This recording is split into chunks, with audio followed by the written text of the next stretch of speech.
Pour quelle raison tu as eu le désir d'accoucher à la maison, même si ça ne s'est pas fait la première fois que tu as eu ce désir? Qu'est-ce Je me qui t'a rappelle pas. poussé dans cette démarche? Est-ce que c'est un premier vécu à l'hôpital qui n'était pas celui qui te convenait ou... En fait, donc juste pendant ma deuxième grossesse, j'ai participé à un groupe de rencontres de parents. Il y avait aussi, on a eu des intervenants, une sage-femme qui est venue. Michel Audin nous a rendu visite avec Liliana Lamers aussi. Et puis, tout simplement, je me disais que c'était une façon intéressante d'accoucher, de mettre au monde mon enfant. Et voilà. Je ne sais pas trop quoi répondre parce qu'en fait je me rappelle pas trop. Je pense que surtout mon projet n'était pas très mûr à ce moment-là. Donc on avait choisi une sage-femme. J'allais de Dijon à Saint-Quentin-Fallavier en Isère pour la rencontrer, pour préparer l'accouchement avec elle. Et en fait c'était des choses très, très médicales, on ne parlait pas beaucoup. Elle m'a dit après la naissance que elle ne m'avait pas proposé de préparation. Donc il y a eu un malentendu et j'ai pas senti que ce serait pas forcément avec cette sage-femme-là que j'arriverais à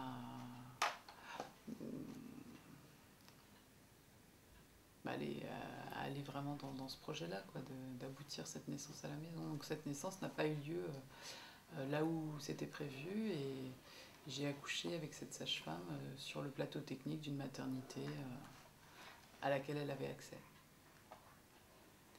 D'accord, et après il y a eu un autre enfant, et là tu as voulu... Alors l'autre enfant est arrivé 8 ans plus tard. Donc mon deuxième enfant, mon deuxième enfant dont l'accouchement était prévu à domicile est arrivé donc 8 ans plus tard. Et en 8 ans, j'ai eu le temps de maturer beaucoup plus cette envie en participant à des formations, à des rencontres de sages-femmes internationales, en lisant beaucoup, en parlant aussi beaucoup avec des personnes qui avaient accouché soit à domicile, soit qui avaient accouché seules. Et puis, on a rencontré plusieurs sages-femmes avant de trouver la sage-femme avec laquelle on s'est dit que ça serait possible d'aboutir à ce projet qui était simplement de sentir que... en fait, on se disait qu'on était capable de mettre donc, notre enfant au monde par nous-mêmes, que...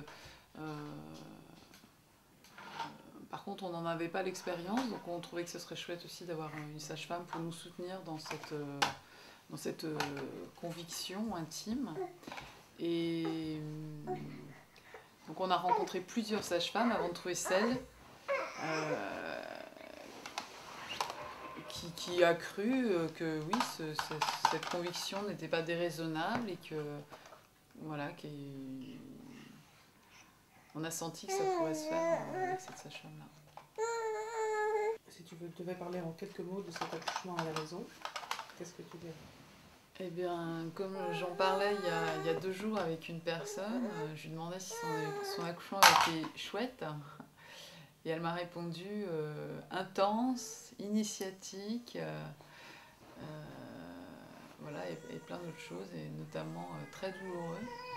Donc c'était à la fois très douloureux, intense, initiatique et aussi vraiment magnifique, de pouvoir mettre notre enfant au monde. Tous les deux, notre sage-femme était là, même si c'était par intermittence et au téléphone. Et voilà, ce que j'ai trouvé vraiment chouette, c'était de pouvoir vraiment accueillir cet enfant. On n'avait pas spécialement d'outils, on n'avait pas spécialement préparé des choses à l'avance. Donc ce qui était assez magique, c'était de vivre un moment où on était vraiment entre nous. C'était très simple, on n'a pas fait de gestes particuliers. La naissance a eu lieu dans la salle de bain et c'était pas du tout quelque chose qu'on avait prévu de faire. Et on a laissé le placenta arriver.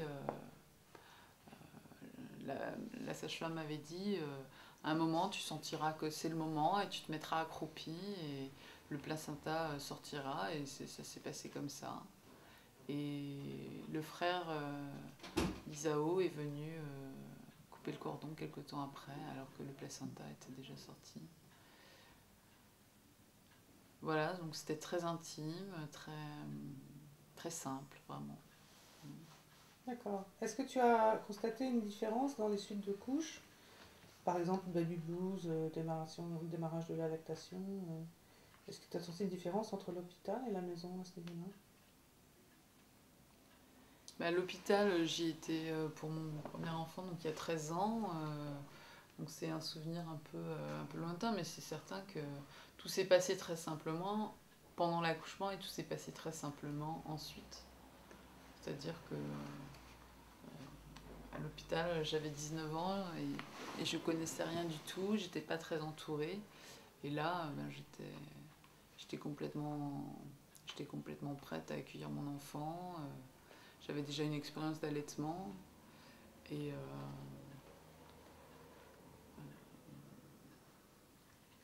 voilà, donc j'ai gardé mon enfant avec moi. À l'hôpital, ça s'est pas passé comme ça non plus, là, il y a 13 ans.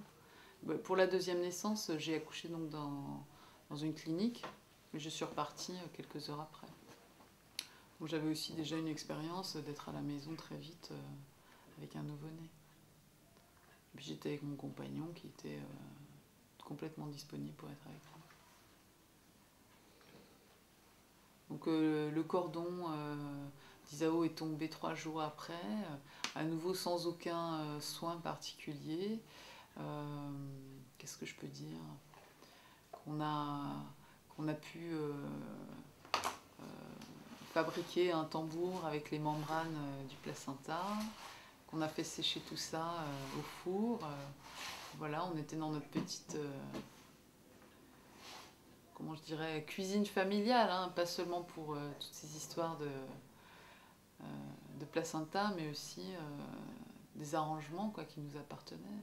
On vivait à ce moment-là en camping-car et on a continué notre route, quoi. Et qu'est-ce qui te paraît important qu'un accouchement à domicile se passe bien? Alors pour qu'un accouchement à domicile se passe bien, je ne sais pas. En tout cas pour cet accouchement, je crois que mon hypothèse c'était que je saurais sentir si j'avais besoin d'aide, et donc je saurais me tourner vers une maternité par exemple. Donc je savais que si j'avais besoin, je serais allée à la maternité. Et donc on a attendu notre enfant en Bretagne pendant 1 mois. Je savais où étaient les maternités, et quand on est arrivé en région lyonnaise, on savait aussi où était la clinique la plus proche. Donc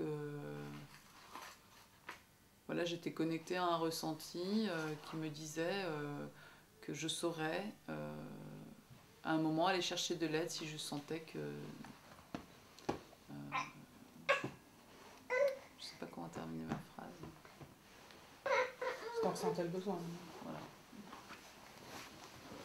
Je sentais que si j'avais besoin d'aide, je saurais aller chercher cette aide-là. Toi, tu es pas content, j'aurais bien aimé que tu dormes. Donc le choix de l'accompagnant, c'est quand même important ou... Puisque dans le deuxième cas, dans ton deuxième enfant, tu avais choisi une accompagnante qui finalement n'a pas su t'accompagner jusqu'au bout dans le... En fait, pour mon deuxième accouchement, je racontais souvent ce deuxième accouchement en disant que je n'avais pas été en pleine possession de mes moyens, et que je pensais que c'était la sage-femme qui aurait pu me permettre ça. Et je me rends compte, après cette 3e naissance, qu'il n'y avait que moi qui pouvais voilà, réaliser ça, c'est-à-dire aller au bout de cette idée que j'étais capable d'être en pleine possession de mes moyens pour mettre mon enfant au monde. Et notre sage-femme n'a fait que soutenir cette démarche. c'est pas elle qui aurait pu nous donner cette conviction. On l'a vu 2 fois avant l'accouchement. Et sur un plan plus technique, dans quelle posture a eu l'expulsion? Tu as été installée Donc Isao est arrivé, j'étais couchée sur le côté gauche dans une baignoire pas très grande, avec un peu d'eau fraîche. Voilà, c'est comme ça qu'il est arrivé. Et donc c'est son papa qui l'a attrapé.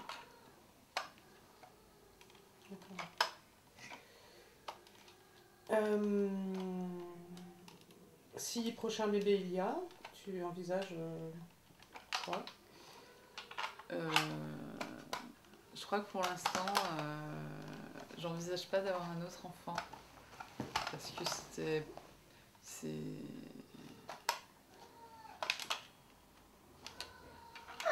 trop, quoi. Enfin, c'était à la fois magnifique et je crois que... Je sais pas si tu mettras ça dans ton interview, mais c'est très fort, quoi. Moi, je suis encore bouleversée, quoi, par tout ce qui s'est passé. Enfin, je trouve que c'est énorme, quoi. Enfin, pas seulement l'accouchement, mais mettre un enfant au monde, et ça me demande en tout cas beaucoup d'énergie. Ça m'a demandé beaucoup d'énergie, voilà, de faire cet accouchement-là. Et ça me demande beaucoup d'énergie d'accompagner mes enfants au quotidien. Et je sais pas si ce serait bien raisonnable d'envisager pas seulement d'accoucher, évidemment, si ce n'était qu'accoucher, mais d'accompagner un enfant qui grandit, quoi. Oui, bien sûr. Mais bon. Donc si c'était à choisir, bien sûr que ça pourrait se passer comme c'est passé cet accouchement-là. Par contre, je pense que ça y est, je sais que je peux mettre seule mon enfant au monde. Peut-être qu'il y aurait quand même une sage-femme pour... pas seulement, enfin c'est pas sur un plan technique, mais simplement pour avoir quelqu'un avec nous, pour pas être seul à vivre ça. Parce que c'était trop pour nous deux. Voilà, et que... aussi pour très matériellement faire à manger, être avec les enfants. À un moment, Abdoulémé, qui avait 8 ans au moment de l'arrivée de son frère, aurait aimé venir alors que l'accouchement était en train de se faire. Il aurait aimé être là pour l'arrivée de son frère. Moi, j'étais pas du tout disponible pour l'accompagner, être avec lui. Et à la fois, j'arrivais déjà pas tellement à être avec moi-même, et si une sage-femme avait été là, je pense que ça aurait été chouette pour qu'elle soit avec lui, par exemple. Voilà, donc on a été seuls au moment de l'accouchement, puis on a aussi été un peu seuls après. Ça, c'était pas très évident, notamment pour mon compagnon. Il y avait beaucoup de choses à faire et il n'arrivait pas à tout. Et ce que j'ai trouvé vraiment difficile, c'est d'être seule aussi dans le quotidien. Donc j'avais invité des amis à venir nous soutenir un petit peu. J'avais l'idée de passer 40 jours à ne faire que ce dont j'aurais envie. Donc je voulais passer 40 jours à faire que ce dont j'aurais envie. Donc j'avais invité des amis pour me soutenir dans ce projet. Et puis ça s'est pas passé comme ça, notamment parce qu'Isao est arrivé à 9 mois et demi et que... il aurait fallu rappeler tout le monde et j'ai pas eu l'énergie pour faire ça. Donc on était avec mon compagnon et les enfants et je pense que c'était trop, quoi. Donc si c'était à refaire, comme tu me demandais tout à l'heure, donc si c'était à refaire, je pense que nous ferions vraiment en sorte d'avoir une ou plusieurs personnes pour venir assurer au quotidien la lessive, les repas, être avec les enfants pour jouer. Et avoir aussi quelqu'un qui vienne voilà, s'occuper de moi. C'est un peu le rôle d'une doula, ça, non? Par exemple, oui. Une doula ou même une personne. Je sais que dans mon village, je pense que j'aurais pu trouver une personne qui puisse assurer cette aide matérielle, d'ailleurs. J'ai trouvé en fait dans mon village une personne pour venir donner des coups de main, mais après, plusieurs mois après. C'est comme si, comment dire, avoir une personne pour venir faire le ménage et des tâches ménagères, j'avais pas eu le réflexe tout simplement de penser que ça pouvait être possible, qu'on se fasse aider parce que tout simplement on n'y arrivait pas. Ta recherche était une recherche de. Donc, tu as dit tout à l'heure de te prouver que tu pouvais le faire par toi-même. Et tu penses qu'à l'hôpital, c'est pas possible ça?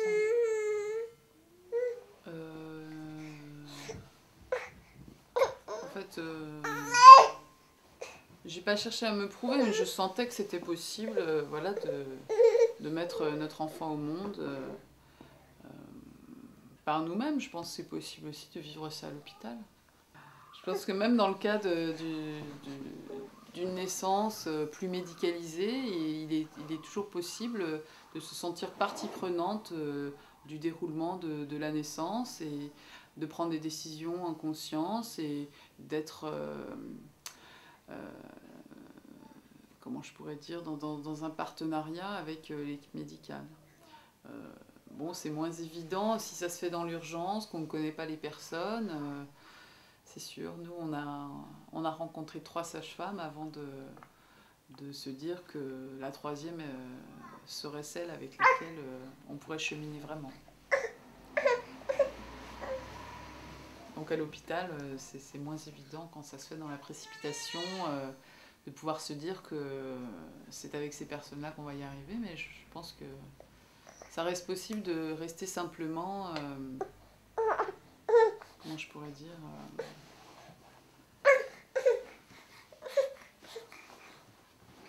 Sur la physiologie, non?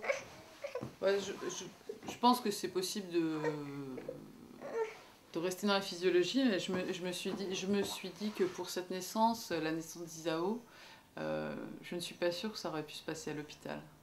Parce qu'à de nombreuses reprises, à de nombreuses reprises, j'ai dit que je n'en pouvais plus.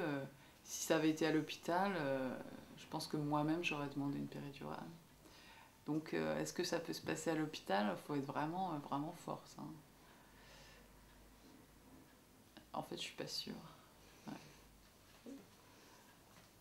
Si mon compagnon aussi avait à un seul moment douté de ma capacité à demander de l'aide concrètement, j'aurais suivi aussi. S'il m'avait dit ma biche, t'es sûre, tu veux pas qu'on appelle le SAMU, peut-être j'aurais dit oui. Donc à l'hôpital, je suis pas sûre que. Et puis j'ai crié très fort. Donc, autour de moi, des gens auraient pu paniquer pour moi. Ou alors dans un hôpital avec vraiment une démarche d'accompagnement de ce type d'accouchement. En fait, donc moi, pour mon 3e enfant, j'ai pu avoir d'une certaine manière la naissance que j'imaginais. Ce que je voudrais dire, c'est que simplement on a déménagé pour ça, on a acheté un camping-car pour pouvoir être ensemble, pour accueillir cet enfant et vivre ensemble les premiers mois, parce que mon compagnon est compositeur et musicien et qu'il se déplace, et qu'on voulait être ensemble pour vivre avec le bébé. Mais qu'on a été prêt à traverser la France dans les 2 sens pour pouvoir mettre ce projet en œuvre. Donc voilà, c'est pas forcément évident quand on a des contraintes matérielles strictes, que voilà, c'est un accouchement qui n'a pas été pris en charge par la sécurité sociale non plus. Voilà, donc c'était un choix impliquant. On s'est impliqué pour ça. Donc ce qui nous a permis de cheminer, c'est que notre sage-femme a répondu à toutes nos questions sans les juger inadéquates ou inappropriées. Toutes les questions étaient possibles. Voilà. Et elle ne nous promettait pas non plus un bébé vivant, un bébé en bonne santé. Elle nous promettait simplement de nous accompagner là où on voulait aller, en nous donnant toutes les informations qui nous permettent de faire des choix éclairés. Et donc on a pu lui poser toutes sortes de questions sur les examens pendant la grossesse, leur nécessité. Et elle nous a chaque fois répondu de manière euh, très claire, sans affect. Voilà.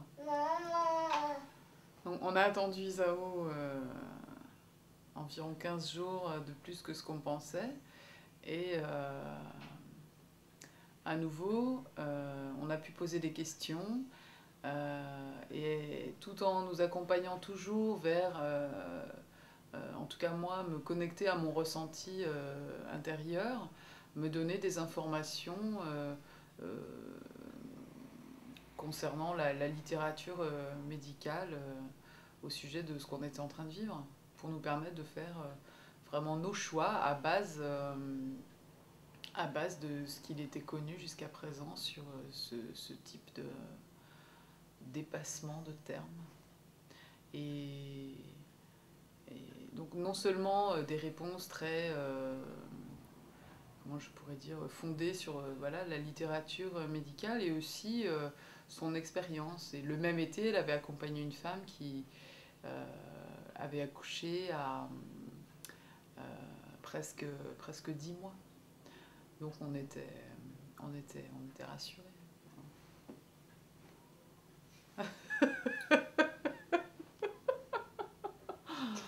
À l'hôpital, tu n'aurais pas pu le faire, ça. Non, on sait bien. On est allé voir une sage-femme 3 jours avant la naissance d'Isao.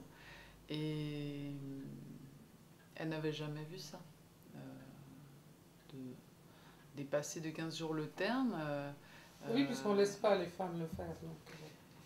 Et pourtant, après j'en ai parlé avec des personnes et c'est arrivé à plusieurs personnes. Soit qu'elles ont insisté auprès de la maternité pour laisser les choses se faire, donc l'accouchement se déclenchait le jour où le bébé était prêt, soit elles ont pas forcément dit la vérité sur la date de la conception pour avoir le temps de laisser le bébé arriver. Enfin, voilà, c'est arrivé à d'autres personnes que moi en tout cas, à l'hôpital. Aujourd'hui, il y a des conférences qui font le tour du monde avec l'association Midwifery Today, où des sages-femmes peuvent rencontrer des sages-femmes du monde entier, des sages-femmes qui ont vraiment la foi dans le développement d'un accompagnement de la naissance centré sur la personne et sur la physiologie de l'accouchement. Donc j'encourage vraiment les personnes qui se questionnent à ce sujet à aller à ces conférences, à lire des livres qui les encouragent à creuser dans cette voie de la confiance. Et d'une confiance, pas forcément à tout craindre dans la nature, pour moi c'est vraiment pas la question, mais aujourd'hui il y a quand même une littérature scientifique qui permet de s'appuyer sur des choses très concrètes pour prendre des décisions et permettre aux parents de faire des choix à la fois qui leur correspondent et à la fois qui sont validés par la littérature médicale en matière de naissance. Donc cette littérature existe, c'est sûr, il faut savoir lire l'anglais, mais je pense que ça vaut vraiment le coup de s'y mettre.